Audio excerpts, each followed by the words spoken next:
Our next speaker is Alistair Mitchell from Discovering the Best You. Alistair chooses to focus on what makes his life and the lives of others around him more positive. He brings that life should be valued and lived to its fullest, with negative experiences only being used as a platform to strive towards discovering the best you. Alistair will help you understand how to drive positive change in your own life to achieve your best. Ladies and gentlemen, please welcome Alistair to the stage. Thank you.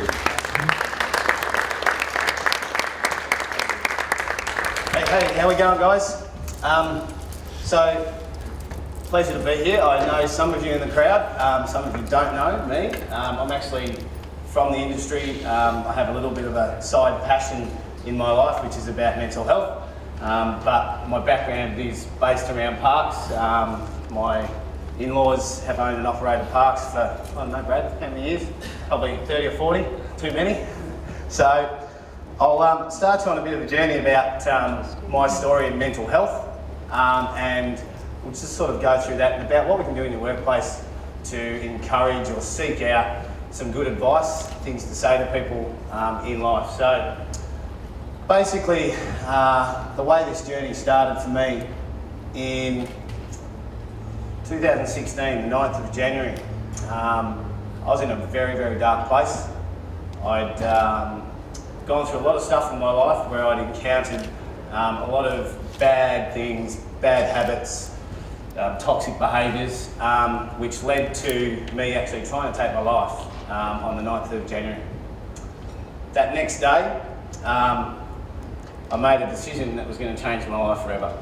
I decided that I'd sort of clean up my act and make a step towards being a better or discovering the best version of myself. So there's a picture here I'm going to show you. So that's me in 2016. Pretty fake, false, toxic sort of a guy. And then in that period of time, during a sort of a, let's say, a passage of discovery, I gave up alcohol. I had a pretty toxic drug habit. It was about $10,000 a month for cocaine. I was hanging out with really bad people, part of bikie gangs and all that sort of stuff, selling, dealing drugs, all those type of things that you think, wow, this guy that was, you know, pretty normal in the normal everyday life around everyone, I was hiding all this stuff behind. Now, I didn't know at the time, but I was doing all this to cover up my own failings. So I was suffering from depression and anxiety, but also from a drug-induced manic bipolar. So basically that means I have no filter. I have a high and I have a low, but I have no in between. The way for me to manage that was to get rid of all those toxic behaviours. So what I did was, the next day I quit those things, and in 12 months I became that person. So I got rid of it all, and you can just see the difference in the face, the colour, all the stuff. I became healthy. I got out wheat, gluten, dairy, all those things out of my life, and started to find out what real things were around me.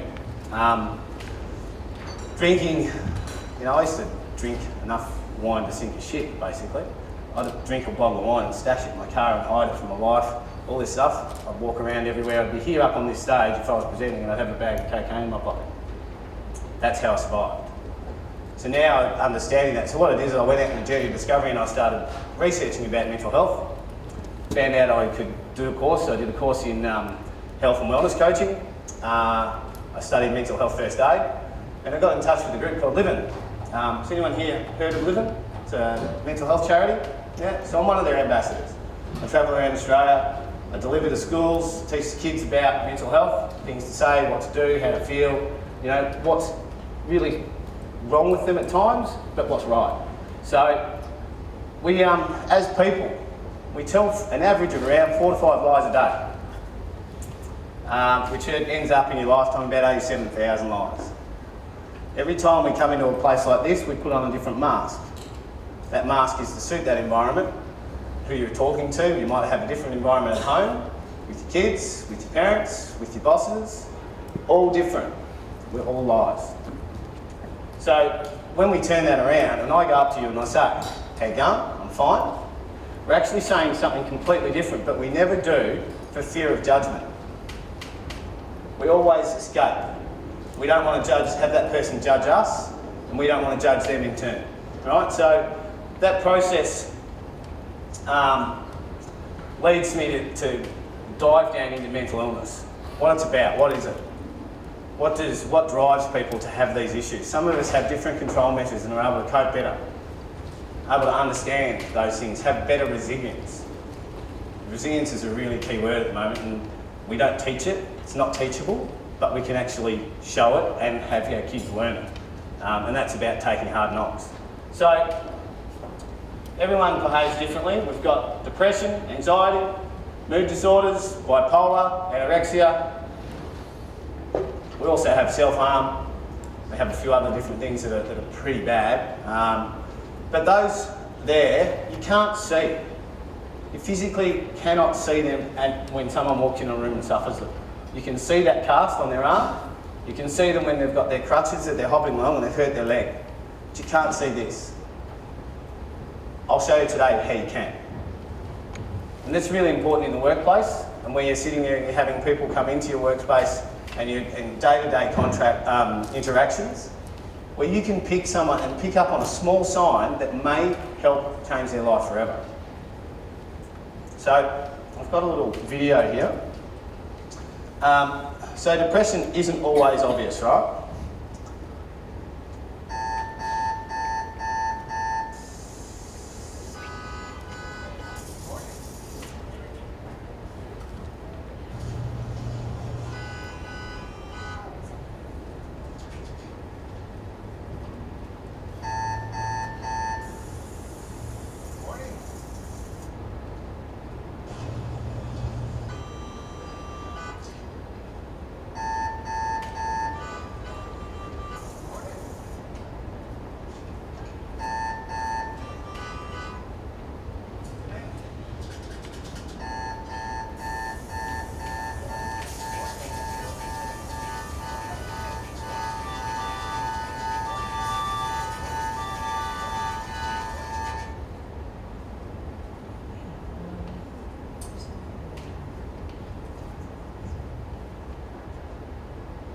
Just here, this girl is telling, we all sit there and you watch that video and you think what he's just gone through. She's just told him that the guy behind him just took his own life. Now he's gone through that same cycle every day, so in his pattern every day. We thought it was about him, right? It wasn't about him at all. It was about him not noticing what's going on around him, and the person right behind him in another cubicle took his own life. What weight did it take for that person to do that? A lot of people say to me that it's weak. It's the easy way out. I'll sit there and I'll say to them, what was the weight of that travesty and that burden that person carried for them to think they had nowhere else to go but to end their life? Sometimes the strongest people we know are those carrying these burdens. So it doesn't discriminate, as we know. It affects all of us, right? The big fella deals with it every day. Does it and deals with it in the gym. Kardashian family, well, they've got a lot of issues they have to deal with all the time. But she's got this one thing, it's called, it's something to do with sleep, where she actually stiffens up and becomes paralysed in her sleep. Right? Gary S. Boyd, great mate, fantastic guy, has dealt with a lot of blows in his life. He deals with this every day. Lady Gaga, she's the same. Buddy Franklin. Poor Robin Williams. Unfortunately, his fake mask couldn't get him through. He dealt with fear, with laughter, and unfortunately took his own life. And not many people know, but Kathy Freeman suffered really badly from depression, almost to the point where she would never be able to actually compete athletically again. So we have different environments, different people, different things affect them, different resilience, different ways of handling it. So we've got the warning signs and symptoms. These are the things that you look for in your workmates, your home, your friends, all the different people, right? So withdrawal, loud, weight, loss of joy, all the different little buzzers that you find there. Now, not one of these by itself means they've got a mental illness. Put four together, add it for 3 months, then you may have one. People sit there and they come to me and they think, oh, I've got depression. You sure? So I'll go through all these trigger points and I'll ask them the questions over and over, and we'll work through the process. And if it's sustained over a period of time and they just cannot see one sense or hope of optimism, there's a likelihood that that's the case. So we look at that and we say, how do we do it? How do we prevent those sort of things affecting us? So understanding and accepting that it's okay not to be okay. Speaking, being able to verbalise it, share it. Understanding, when you start to speak, you understand. Being aware of your emotions. The most important ones, the ones that I live by. Exercise, mindfulness, nutrition, and a healthy social media diet, which is hard for me, right? But that social media diet, how many of us at home sit there on the phone, have TV, all the stuff? You've got to sort of cut that back a bit, right? Pare it back so you're not always glued to it, not always living a fake book life. Right? How many of you in this room have got a real, and I mean warts and all, profile picture? You don't even put them up. You put the good one up. Sometimes it takes 3 or 4, you know? Got to get the right angle, the right light source, all that sort of stuff. There's a mask. Where's the real you? That's why that when we're talking about live video feeds, fantastic because they're relative, right? So, this guy again, morning green juices. Remember those, Joe? Every day, green juice for 12 months. All right, so self-care. We listen to music. Great way to soothe your mind. Exercising. You know, you get out at the gym. 20 minutes a day is all it takes. And if you can't, you sit there and you say, I can't manage that time, I'll say, you're wrong. I'll show you how you can. Something you enjoy. I know nothing better than hanging out with my kids, but my favourite thing in the morning is to take my shoes and socks off, go off and stand in my lawn, which I love my lawn, by the way. And I just stand there and I listen to the breeze, the birds, the air, everything like that, shut my eyes, and I have 5 minutes out there. It centres me and lets me go. So my most effective times when I work are from 5 a.m. through to about 11 a.m. After then, I'm useless. So same thing in the workplace. If you've got your workers in, that's when they're at their best. Housekeepers particularly. If they're going to come in and clean your rooms, get them in early. You know, don't get them doing spring cleans at the last of the day. Get them to do the spring cleans first. Because they're most efficient, they're up and about, they're ready to go. And usually, do them midweek. Do them Wednesday or to Thursday. Don't do them Monday, don't do them Friday. Because they're never quite on the game. They're thinking about something else. Reading books, mindfulness, playing with animals, doing something new or challenging, create a challenge for yourself. Set yourself a goal. There's such a thing called the comfort zone, but there's this thing that just outside that comfort zone called optimal anxiety. And that's when you just get out of that comfort zone, you actually start to perform at a higher level. It's amazing when you get there. Now, how can you help someone? People ask this all the time. I see the signs of my friend. Now, you know when we went through those symptoms, if I look at a mate and I see he starts turning up late to work, doesn't have his shirt ironed, used to always had his hair done perfectly, shaved, the young lady was always on time, she never eaten their breakfast in the car on the way to work. Those little behaviour changes, they're the ones you pick up from. They're the ones you look for. You think, geez, not quite right. But how do you ask that?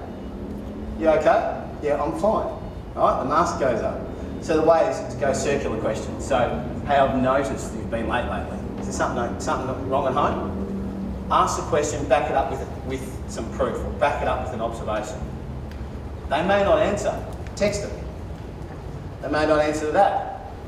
Call them. Just always say. But then if they don't really want to give up the reason and you're trying to support them and you can see there's something wrong, say you're here if you need me.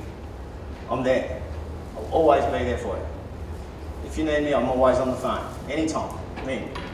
I had a young guy ring me at 2 a.m. in the morning from the Soldier Recovery Centre in Darwin. I presented there once. I left a card. He picked it up, put in his card. He was on a cliff face at Newcastle, about to take his own life. I talked him down, talked him to the hospital. His mum rang me the next day and thanked me. My wife lying in bed beside me the whole time through this conversation in tears. She could not believe it. I said, that's all it took, was me to tell him I was there if he needed me. 6 months after the meeting I had. The things you don't do. Man up, harden up, suck it up, move on, get over it. Don't say that. It just doesn't work. Please don't say you know how they feel. So for me, excuse the language. If someone says to me, I know how you feel, no, you effing don't. Are you inside my head? Do you know the crazy shit that I've been thinking all day? We actually get offended by it. Just don't say that. Don't blame something else. Don't blame outside influences. Don't make fun. There's nothing worse. Don't talk things like, oh, you nutter, bloody crazy. Because they are. Sometimes you think you're joking, but it can be quite offensive. Right? So we want to be caring, we want to be understanding, we want to be supportive. Stand by your mate, always be there, and just reassure them that you are there for them 100% of the time, no matter what. Stigmatising, well, I hate stigma. Stigma is the worst thing ever. So the charity that I work for, we have our motto is an 8 week to speak. We follow that through everything we do, right? The strength that it takes to share your problem, to say. Being accountable is always great. How can you help yourself? If you're feeling bad, ask. See your GP, tell someone that you trust. Remain positive, keep that outlook. Negativity has this amazing way of just spiralling into a depth of despair. Never see your way out of it. Impulsive decisions. Unfortunately, that was me on January 9th. I didn't see where I was going to go, didn't see how to way to get out of it, couldn't see the light of day, so I aimed my car for a bridge and I was going. The only reason I didn't get off that bridge is because I had Bluetooth.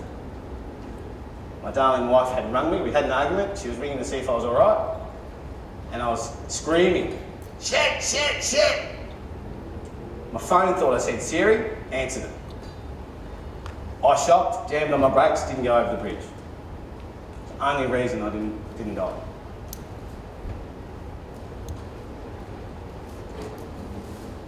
Be patient. Not every doctor is the right fit. Not every therapist is the right fit. You keep going until you feel comfortable. Not every person is the right fit either. Keep asking and keep exploring life. Keep finding, searching for answers. Most of all, it will get better. These places here, they're all great sources. They're all resources around our great country. With either online apps, phone lines, all that sort of stuff. I had a student ask me just recently about a suicide callback service in question time. He said, how can they call you back if you committed suicide? I said, no, that's not the point, mate. They call you back to check on you, to make sure you're all right. Right? But that, you know, these kids, they just don't get it, right? The millennials, the entitled generation, they reckon, I reckon they're pretty smart. You've got to be able to sit there and see through it because that's caring, right? We've got to seek and see. Don't just look at a mate, see them. Look in their eyes and listen with your eyes. My footy coach when I was a young bloke said that to me once. He said, listen with your eyes, mate. Look at me when I'm talking to you because you'll take it in. Don't sit there and look down, look up. And that's really nice, it engages. Sit there and put your hand on their shoulder and say, I'm listening. So, this little side business of mine is it's a bit of a passion, something I do. Outside of that, my wife and I, we run DNA Management, which is currently working with the Aspen Group. We're running parks all around the country, but this is what I do outside of it. I run welfare for a number of footy clubs around Australia, Northern Territory, here in Queensland a couple. I've got a boxer on my books that I look after, sitting in his corner. He's a unique individual, that one. But more importantly, if you ever want to ask a question, you feel like there's something you need, seek me out. I'm going to be around the conference all week. I'm happy to come and sort of talk about it. If you want to go and have a private chat, happy to do that too. Jump on social media, check it out. I post lots of videos and little chats about ways of developing resilience and positive mindset. Luckily enough, so Brad Illich from New Book, I'm actually presenting to New Book in July to all of his staff. I suggest you have a look at it. Think about how much do your staff need to know these tools and have these in their kit bag to be able to support each other and create culture. Thank you.